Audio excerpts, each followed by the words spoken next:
तेजस्वी phobia हो गया क्या नेता? क्या तेजस्वी आपके भतार हो गए क्या? लाइव लोग सैया हो गए? लॉरेंस बिश्नोई को नहीं, ये सब बात मैंने पहले मना कर दिया था, बात नहीं पूछे। आप ज्यादा तेज मत बनिए। मैंने आपको पहले आते कह दिया था, इस सब सवाल नहीं होगा। आप ज्यादा तेज बनते हैं क्या? आप होशियार चाहते हैं क्या? आपका बाबू बोलेगा क्या? आपका दादा नाना बोलेगा क्या? हमको जो बोलना था ट्वीट से बोल दिए, और जो जवाब देना होगा जाके बम्बई में देंगे। जा रहे 24 तारीख को ट्वीट पर सुनिएगा। 122 करोड़ हिंदुस्तान में सनातनी है, और उसके स्वाभिमान को चैलेंज करने की औकात किसी को नहीं है। और यदि पाकिस्तान में किसी हिंदू की बेटी को उठा रहा है तो नरेंद्र मोदी का 56 इंची कहाँ चला गया? उसको बोलिए सीधा बम पटक दे। भैया, जहरीली शराब को लेकर के मेरा कुछ सवाल है सरकार से, विपक्ष से और अनक्रांतिकारी नेताओं से। मेरा सवाल है शराब और जहरीली शराब। शराब जब पहले भी बिकते थे तब भी जहरीली शराब से लोग बढ़ते रहे। शराब इंग्लिश बाद में भी बिकेंगे तब भी क्या जहरीली शराब नहीं चलेगी? मेरा सवाल चाचा भतीजे से हाथ जोड़ करके विनती है कि ये जहरीली शराब का कोई मतलब ही नहीं है। शराब का, ये जहरीली शराब का मतलब, जब दोनों आदमी सरकार में थे तब भी गोपालगंज और छपरा में लोग मरे थे। तब कोई जहर था या नहीं था ये मुझे नहीं पता, यह महाजहर था। लेकिन जब सत्ता में लोग रहते हैं तब शराब या ना शराब या अच्छा या खराब का पहलू अलग होता है, और जब सत्ता में नहीं होते हैं तो उसकी पहलू दूसरी हो जाती है। मेरा इसमें तमिलनाडु, तेलंगाना और केरल के कानून के बारे में मुझे जिक्र करना है। मैं बार बार कहता हूं कि नीतीश कुमार जी या कोई भी हिंदुस्तान का वैचारिक लीडर नहीं चाहेगा कि शराब चले, शराब पिए, शराब से गलत चीज। लेकिन सवाल उठता है कि पूरे देश में महात्मा गांधी की आइडियोलॉजी मानने वाले लोग, फैक्ट्री भी चल रहा है, शराब भी चल रहा है, और लोग शराब पी भी रहे हैं। जिसको प्रतिज्ञा दिलाए हमारे मुख्यमंत्री जी, विपक्ष के नेता, 99% लोग, जो लोग यह कहते हैं कि 15% गांव में और 14% मर्द शराब पीते हैं, हम उनसे यह जानना चाहेंगे, यह जो आपके पास डाटा है ये शराब, जहरीली शराब का डाटा नहीं है। जहरीली शराब पीने वाले जो औरत और मर्द हैं उसकी कोई डाटा नहीं होती है, क्योंकि वो अवैध बनता है, अवैध बिकता है। बनाने वाले लोग अवैध होते हैं, बेचने वाले लोग अवैध होते हैं, बेचवाने वाले लोग अवैध होते हैं, और पीने वाले गरीब होते हैं, तो उसका कोई डाटा नहीं है। बचा शराब जो आता है, इंग्लिश शराब, और जो लोग पीते हैं उसमें यदि 15% हमारे विपक्ष के नेता ने कहा है कि गांव में पीते हैं, तो 15% में 95% तो नेता और पदाधिकारी पीते हैं ना नेताजी। 15% में पुरुष में सबसे ज्यादा तो पैसे वाले और ये लोग पीते हैं, मिडिल क्लास के लोग कम पीते हैं। और जिसको जेल की बात आप कर रहे हैं वो तो देसी शराब पी करके जेल में बंद हुए हैं, जहरीली शराब पी के बंद हुए हैं। वो शराब पी करके तो बंद हुए नहीं, वो शराब पीने वाले और खरीदने वाले बिल्कुल लोग अलग है। उतना महंगा शराब खरीदने की क्षमता गांव के जो सबसे ज्यादा बिलो पॉवर्टी लाइन और मिडिल क्लास के लोग हैं वो नहीं है नेताजी। ये समझ और ज्ञान कब होगी आपको? जो प्रतिज्ञा लिए देश विदेश में जाके सब हम जानना चाहेंगे, जो लोग बोलते हैं शराब के बारे में उनसे, कि शराब नेता सबसे ज्यादा पीता है या नहीं, सबसे ज्यादा पदाधिकारी शराब पी रहा है या नहीं, नेता कोई हो, दल कोई हो, नेता इसमें इन्वॉल्व है या नहीं, पंचायत में शराब बन रहा है उसमें मुखिया जी को पता है या नहीं, सरपंच को पता है या नहीं, पंचायत सचिव को पता है या नहीं, थानेदार को पता है या नहीं, फिर तमिलनाडु और केरल के तट पर अभी तक जहरीली शराब बनाकर बेचने वाले लोगों के खिलाफ आजीवन कारावास की सजा का प्रावधान आज तक क्यों नहीं किया गया? जब तमिलनाडु में सजा का प्रावधान है, केरल में सजा का प्रावधान है, तो फिर जहरीली शराब में बिहार में प्रावधान क्यों नहीं? सबसे ज्यादा हिंदुस्तान में जहरीली शराब में मरने वालों की संख्या बिहार है, और वो जहरीली शराब से मरने वालों की संख्या 1000-2000 से ऊपर है निकट भविष्य में। तो ये कानून आप दोनों आदमी सत्ता में थे तब भी ला सकते थे। आज दोनों आदमी के पास बहुमत है सदन में, पक्ष और विपक्ष, तो आप ये कानून ले आइए और उस कानून में यह भी दीजिए कि जिस पंचायत में जहरीली शराब बिकेगा वहां के मुखिया जी और सरपंच साहब, वार्ड सदस्य और पंचायत समिति को पद से मुक्त कर दिया जाएगा, वहां के थानेदार को डिस्चार्ज कर दिया जाएगा और डीएसपी और एसपी पर इंक्वायरी बैठा करके उसको प्रमोशन रोक दिया जाएगा। आप एक कानून बनाइए कि आजीवन वहां के थानेदार, फिर उसको नौकरी बर्खास्त कर दी जाएगी। आप प्रावधान लाइए। आप 20 सालों में 2-2 बार सबकी सरकार बनी, आपने कोई प्रावधान नहीं लाया। आप केरल और तमिलनाडु से नहीं सीखे, अन्य स्टेट से आपने नहीं सीखा। केरल में सरकारी शराब बेचे जाते हैं, कोई ठेका नहीं होता, तो आप पॉलिसी चेंज कर लीजिए। जो लोग कहते हैं कि हम आते ही शराब खुलवा देंगे, हम उनसे ये जानना चाहते हैं कि शराब खुलवाना और रेवेन्यू को इकट्ठा करना सवाल नहीं है। सवाल है जहरीली शराब बंद कब होगी। जहरीली शराब बंद करने की औकात किसी को हिम्मत और कुव्वत है या नहीं? जहरीली शराब पर मरे हुए लोगों की मदद करने की औकात और हैसियत किसी को है या नहीं? जहरीली शराब जो लोग बनाते हैं, बेचते हैं, उसको फांसी की सजा मिलनी चाहिए और उसके खिलाफ बोलने की हिम्मत इस हिंदुस्तान में या बिहार में है या नहीं? कौन लोग जहरीली शराब बनाते हैं? वो लोग आज तक जेल क्यों नहीं गए? थानेदार 1 महीने के लिए बाय द वे सस्पेंड होता है और फिर दूसरे महीने 20 लाख रुपया देके पोस्टिंग कर लेता है। चौकीदार दफेदार को सस्पेंड करके बातें को ढक दी जाती है और बनाने वाले और बेचने वाले को सत्ता सियासत बचा लेती है। सिर्फ सत्ता पक्ष तो दोषी नहीं है, नेता में सभी लोग इन्वॉल्व हुए हैं, और जो लोग सबसे ज्यादा शराब बेचते थे वो लोग एमएलसी, वो लोग एमएलए का टिकट लेते हैं। तो आप कैसे किसी एक दूसरे को गाली दीजिएगा?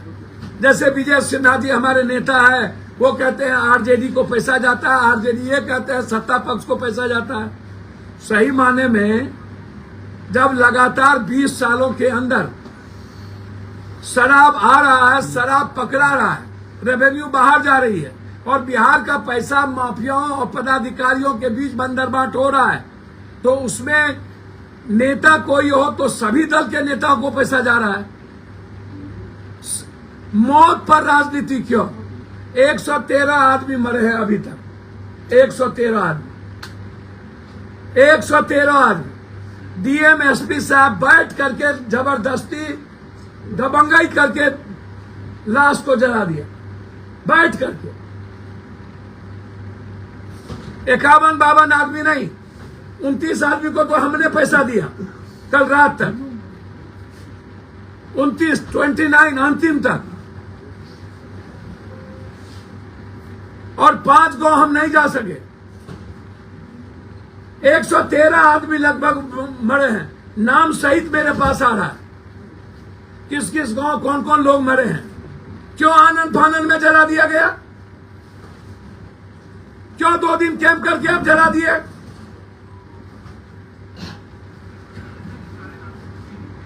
और जो नेता यह कहते हैं ऐसे ही मौत होती है, मरता है, शराब पीते हैं तो मरता है, हम उन नेताओं से, और जो लोग पटना के चौराहे पर घूमते हैं और आपदा में जो लोग बाहर चले जाते हैं घूमने के लिए, वो कभी भी बिहार में नजर नहीं आते, चाहे बाढ़ हो। हम डिप्टी सीएम साहब से पूछेंगे कि बाढ़ में कहीं गए थे कि नहीं? 32 लाख लोग प्रभावित हुए थे, 11 लाख लोगों को राशन पहुंचाए, 11 लाख पैकेट, 1.5 लाख लोगों को 1-1 हजार रुपया मैंने पहुंचाया, 1.5 लाख लोगों को। 9 जिला लगातार 13 दिन हम गांव में रहे, 9 जिला हमने सत्ता पक्ष और विपक्ष को नहीं देखा। तब इनके पास हेलीकॉप्टर नहीं होते हैं। अरे सीमान आप बगल में था, नहीं जा सकते थे, कमर आपका टूट जाता। वो तो हम जानते ही सत्ता पक्ष और विपक्ष की कमर टूट जाती है। आंदोलन किसी से बिहार में जाना जाएगा तो निचले पौधान से विपक्ष के नेता के नाम से जाना जाएगा। विपक्ष के नेता आंदोलन के माहिर हैं। हर 2 दिनों पर इनकी यात्रा रुक जाती है, हर 1 दिनों पर इनकी। भाई आंदोलन की क्रांति तो कोई सीखे हमारे विपक्ष के नेता से। हमेशा आंदोलन में ये बहाना ढूंढते हैं। और जब जब बिहार में विपदा आती है, चाहे वो पटना का बाढ़ हो, कोरोना हो, चाहे कोई भी घटना, तब तब सत्ता पक्ष और विपक्ष गायब हो जाता है। और हेलीकॉप्टर से 5 दिन के बाद हमारे नेता जाते हैं और उनको कोई डॉक्टर, कुछ लोग दिखा दिया जाता है दरभंगा में, ऊंचे जगहों पर वो लौट जाते हैं। तो बाढ़ में भी इनको फुर्सत नहीं और यहां भी फुर्सत नहीं। क्या इन लोगों के जेब में पैसा नहीं है? और कुछ लोग जो पैसा दे करके अपना न्यूज चलवाते हैं, क्रांतिकारी लोग 60 लाख का टेंट में रहते हैं, वैनिटेड बॉल में बैठते हैं और क्रांति करते हैं कि बाप रे बाप, ना मुसहरी गया, ना पासवान टोल गया, ना चमक टोली गया, ना डोम टोली गया, ना निसार टोली गया, ना केवट टोली गया, ना गरीब टोली गया, ना बाढ़ में गए, ना तूफान में गए और क्रांति करेंगे। मेरा कैंडिडेट अलाउद्दीन के चिराग है। हम ऊपर से एलियन से ले आए। मैं कह रहा कुटौन पिसौन बेटा के नाम दुर्गादास, वो भी क्रांति कर रहा है। वो भी कहता है कि हम क्रांति करेंगे। जितना रिटायर IAS IPS लुटेरा वो कोर्ट टीम के महात्मा गांधी हो गए और गांधी के दिन ही शराब मुक्त कर रहे हैं। वो गांधी जिंदा रहते तो शर्म से मर गए होते। वो तो बेचारे नहीं रहे, गांधी की आत्मा को दुखी होगा। नीतीश कुमार जी की नीयत क्लियर हो सकती है पॉलिसी सही नहीं है। नीतीश कुमार को शराब के इशू पर पॉलिसी चेंज करनी चाहिए और बिहार में आप शराब मत चलाइए। शराब पर टैक्स 70% बढ़ा दीजिए, जहरीली शराब का प्रतिज्ञा लीजिए और कानून लाइए, आजीवन कारावास का, डिस्चार्ज का। और इंग्लिश शराब आप 70% बढ़ा के आप कोई ठेका मत दीजिए। गवर्नमेंट साइड से आप 5 स्टार, 4 स्टार, 2 स्टार और जिला में 1 और 30 से ऊपर लोगों को आप दुकान पर दीजिए शराब, 30 से नीचे नहीं। और 70% टैक्स बढ़ा दीजिएगा तो बिलो ऑफ पॉवर्टी लाइन के लोग नहीं लेंगे शराब। अब पॉलिसी तो बनती ही है चेंज होने के लिए। जब कोई अमेंडमेंट आने के लिए समय समय पर बिल अमेंडमेंट आता है, नियम होता है। हम शराब को पूर्णतः खोलने की बात नहीं करेंगे, लेकिन पॉलिसी के पक्ष में हम, और हम चाहते हैं कि जिस तरह के हालात है उसमें पॉलिसी चेंज हो। हम आग्रह करेंगे, लेकिन हाथ जोड़ते हैं नीतीश जी आपसे और तेजस्वी जी क्रांतिकारी आपसे। आप इस युग के बड़े क्रांतिकारी बन जाइए, लेकिन आग्रह करेंगे कि एक कानून ले आइए। और जहरीली शराब जो आपके यहाँ, आपका घर है सिवान, आपका घर है छपरा, आपका घर है गोपालगंज, और आप ट्विटर पर जवाब दे रहे हैं। और आप सरकार में थे तब आपके यहाँ छपरा सिवान हुआ, तब आप कुछ नहीं बोले, तब आपको कानून चेंज करने की बारी दे आई। 20 साल पहले कानून बना तो 20 साल बाद आप जब आए थे तो आप कहते कानून चेंज कर दीजिए। 2 बार आप सत्ता में रहे, 2-2 साल। जब आप हटते हैं तब आपको नजर आती है जहर और जहरीला। इसीलिए शराब जैसी चीजों पर और मौत जैसी चीजों पर राजनीति ना हो। मेरा आग्रह है हाथ जोड़ के, और जिस थाना में शराब जहरीली से मरता है वो उसकी नौकरी बर्खास्त हो, इंक्वायरी सेटअप हो DSP पर, उसका प्रमोशन रोका जाए और बनाने वालों के खिलाफ सबसे बड़ा कानून लाया जाए और जिस पंचायत में ये घटना घटती है वहां के मुखिया, सरपंच, वार्ड सदस्य, पंचायत समिति उनको पद मुक्त किया जाए। आज कटिहार में दूसरी चीज क्रांतिकारी है ये भी तेजस्वी यादव। दूसरी चीज सबसे बड़ी बात, आदरणीय नेता गिरिराज जी 3 मिनिस्ट्री रहे, वो तीनों मिनिस्ट्री में वो लड्डू टाइटर फिश, एक भी काम बिहार में नहीं आज तक।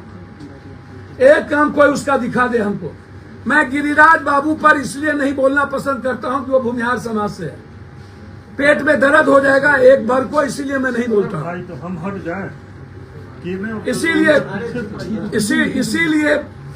इसीलिए मैं नहीं बोलता हूं। गिरिराज दादा यदि दूसरे जात से होते, हम लोग के जात से, तब मैं उन्हें बताता दुनिया क्या है। आप डरते हैं क्या उस समाज से? भैया उस समाज की इज्जत करते हैं और जात की और समाज की इज्जत करनी चाहिए किसी भी कीमत पर। पप्पू यादव को भगवान से डर ही नहीं है, खुदा से तो और किससे डर होगा। आपने कहा कि मेरे समाज के होते तो बता देते। मैंने कहा मेरे समाज का यदि इस तरह का नफरत पैदा करता तो हम तब बताते कि नहीं करने देते। लेकिन यदि अभी जो त्रिशूल लेकर के दंगा फैलाने का ठेका लिए हुए हैं और जो कहते हैं, मैं गिरिराज दादा को एक नसीहत नहीं दूंगा, आग्रह करूंगा। 15वां साल आपके नेता को पीएम की शुरुआत हुई और 6 साल अटल जी, 10, 6, 16 और 17वां साल शुरुआत हुई है। आप कहते हैं कि मंदिर में मांस फेंक दिया और पाकिस्तान में हिंदू की लड़की को उठा लेता है मंडप से। अरे जब इजराइल हमास को बर्बाद कर सकता है तो आपके गांव में चट्टा क्यों नहीं है? आपको ताकत क्यों नहीं है पाकिस्तान को मिटाने की? आपको औकात क्यों नहीं है? और आप जगाइए नहीं, सनातनी जगे हुए हैं राम, शिव और कृष्ण के काल से। आपकी क्या औकात है सनातन को जगाने की? और आप ज्ञान सीख लीजिए गिरिराज जी। मुसलमान 18 करोड़ है मात और हिंदू इस हिंदुस्तान में 122 करोड़ है। जब हिंदू 200 करोड़ होगा तो मुसलमान 20 करोड़ होगा।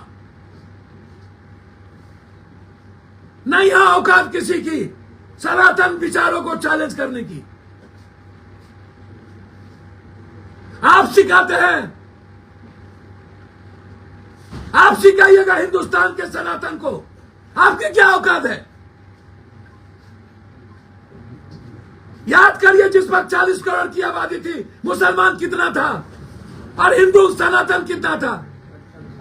आप पप्पू यादव को जगाइएगा और जगाने के लिए आप जाइएगा मुसलमान के घर में, आप वहां जगाने जाइएगा। अरे जाइए ना, पाकिस्तान को मिटाइए ना। औकात है तो दाऊद इब्राहिम को लाके फांसी दीजिए ना। क्यों चर्चा नहीं है? बहराइच में भी दंगा हो गया है, वहां भी माहौल खराब। माहौल खराब कौन करता है? नेता ना। जब जब चुनाव आता है तो नेता ही माहौल खराब करते हैं। जब जब चुनाव आते हैं तो नेता खराब करते हैं। और ऐसे एरे गेरे बहुत आए गए, बहुत माहौल खराब करने आए सीमांचल को। गिरिराज दा, आप अपने विभाग का फैक्ट्री लगाने आइए, स्वागत करेंगे। बाढ़ से मुक्ति दिलाने आइए, स्वागत करेंगे। मक्का मखान पर आप काम करने आइए, स्वागत करेंगे। यदि नफरत पैदा करिएगा ना तो सीमांचल और कोसी है। और मैं पप्पू हूं, मैं दुनिया की ताकत से मैं मरना जानता हूं। एक कदम भी बढ़ने नहीं देंगे जब तक मैं जिंदा रहूंगा। नफरत पैदा किए तो एक कदम, एक कदम, एक नफरत पैदा किए तो पप्पू यादव बढ़ के वो दिखा दे हमको। मेरे लाश पर होके गुजरना पड़ेगा उसको। नहीं। नफरत पैदा करेगा तो एक कदम निकलने नहीं देंगे। लड़ाई होगा यादव लाश पर बैठेंगे, सोएंगे, जिसको गुजरना होगा मेरे मौत पर गुजरेगा। लड़ाई किस बात की? डेमोक्रेसी में कोई लड़ाई नहीं। नफरत खत्म करने के लिए कबीर की तरह लड़ने की हिम्मत है मुझ में। यदि इस हिंदुस्तान में किसी को लड़ने की औकात है तो अकेला पप्पू यादव को। स्कूल लेके बढ़ रहे हैं। विकास में ऐसा ट्वीट कर रहे हैं, कह रहे हैं कि जहरीली साहब से जो लोग मर रहे हैं आप लोग मिल के आए हैं, आपको लगता है कि उनकी जो यात्रा भी होती कारगर हो रही है? किनकी यात्रा? विपक्ष के नेता भैया, उनकी यात्रा नीचे से कारगर हो रही है। वो कौन क्रांति करते हैं? कभी गया से निकले साइकिल से गिर गए, एक बार निकले तो कहीं गिर गए। झुमका गिरा ले बरेली के बाजार में, आप उनसे पूछिए कौन यात्रा करते हैं और कहाँ जाते हैं। लोकतंत्र में मजबूत विपक्ष जरूरी है ना भैया, लोकतंत्र में मजबूत विपक्ष जोड़िए तो जनता तय करेगी कि हम ही तय करेंगे।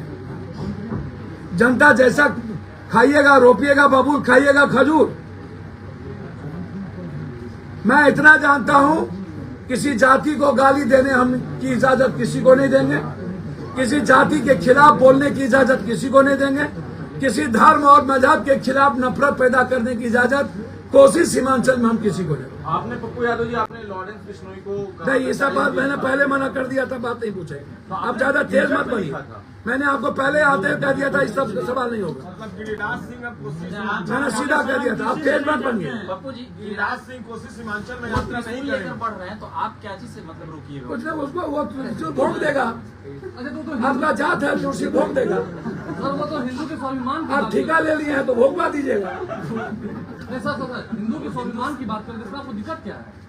जी, हिंदू के स्वाभिमान की बात हिंदू की स्वाभिमान की बात राम ने किया था, कृष्ण ने किया था, आम आदमी नहीं करता। हिंदू नहीं सनातन की।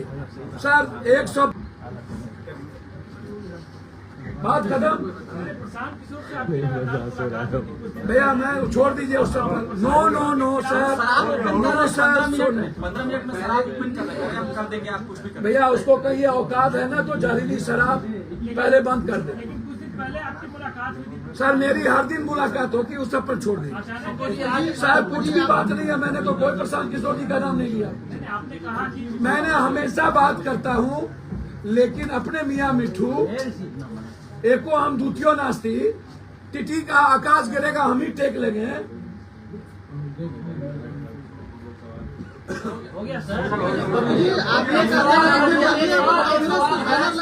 बार बार माफी मांग रहे हैं, आज वो कहे हैं कि गलती हो गई, 2 बार गलती हो गई। भैया मैं नीतीश जी हमारे आदरणीय नेता हैं, उन्होंने उनकी नीयत खराब नहीं है, पॉलिसी खराब हो सकती है। अब नीतीश कुमार जी बार बार ऐसा क्यों बोलते हैं मुझे नहीं पता। मुझे लगता है कि नीतीश कुमार जी पप्पू जी बहुत बड़ा बोझ है, बहुत बड़ा कहीं न कहीं नीतीश कुमार पर दबाव। भैया आप ज्यादा तेज बनते हैं क्या? आप होशियार चाहते हैं क्या? आपका बाबू बोलेगा क्या? आपका दादा नाना बोलेगा क्या? हमको जो बोलना था ट्वीट से बोल दिए, और जो जवाब देना होगा जाके बम्बई में देंगे। जा रहे 24 तारीख को ट्वीट पर सुनिएगा। आप पप्पू यादव को मत सिखाइए दुनिया जी ने। आपका काम दुनिया से नहीं, कांग्रेस के बैनर लगा कर किसी का है। भैया हिंदू यदि पाकिस्तान में 1% नहीं बचा है तो बोलिए ना कि नरेंद्र मोदी जी परमाणु गिरा दे। अभी बोले हैं कटिहार में कि कटोगे तो बटोगे। भैया मैंने कहा, बटोगे तो बटोगे। भैया हमने कहा वही तो कह रहा हूँ। पप्पू यादव जी, नीतीश कुमार जी, आपके जरा सा भी आपका स्वाभिमान और आपके पास गैरत है तो गिरिराज सिंह जी के यात्रा को रोकिए। और मैं जिस दिन आऊंगा, जिस दिन सरकार में, सबसे पहले कानून बनाऊंगा जहरीली शराब के खिलाफ फांसी। और जो नेता किसी जाति को गाली देगा और जो नेता किसी हिंदू मुसलमान के आधार पर जिंदा रहेगा, उसको किसी भी कीमत पर कोई टिकट मिलने का कानून बिहार में रोक देंगे, बना देंगे। और गिरिराज टाइप के लोगों को या तो रोकिए या नहीं तो जेल में बंद करिए। बिल्कुल फांसी का प्रावधान होगा जहरीली शराब। सर संजीव हंस मामले पर क्या कुछ कहिएगा? गुलाब यादव को पकड़ लिया गया है। भैया वो सबसे बड़का चोर सब तो बैठे हैं। अब छोटी मछली को पकड़ के, दलित था पकड़ के बंद कर दिया। चलिए उठिए है संख्या लगता है पप्पू जी लिस्ट में और नाम हो सकते हैं जी। संजीव वंश का जो नाम आया और भी लोग भैया सब मिल के यहाँ पर मगरमच्छ सब बैठल है, कहाँ तो पे? सबको जेल जाने बोलिए। पटना में सब मगरमच्छ बैठल है, सब चोर बैठल है, टोटल चोर बैठल है। नाम सर बताएंगे जिस दिन हम आएंगे। कांग्रेस का बैनर पीछे में लगा हुआ है आपके, तो क्या कांग्रेस इस बात को मानेगी तेजस्वी यादव पर जो कुछ आपने बात कही? भैया हमने तेजस्वी जी पर कौन बात हमने कहा दी? हमने कहा तेजस्वी जी हाथ जोड़ते हैं, कानून ले आइए। और हमने यही बात कही, हमने कहा कि जब जब आपदा आता है तब तब सत्ता पक्ष और विपक्ष गायब रहता है। तो कौन सा बात कर दी? हाथ तोड़ दिया। सर आपका भूमिका क्या रहेगा? तेजस्वी फोबिया हो गया क्या नेता? क्या तेजस्वी आपके भटार हो गए हैं क्या? लाइव रोक के ये सैया हो गए हैं। अब हमको ज्ञान मत सिखाओ।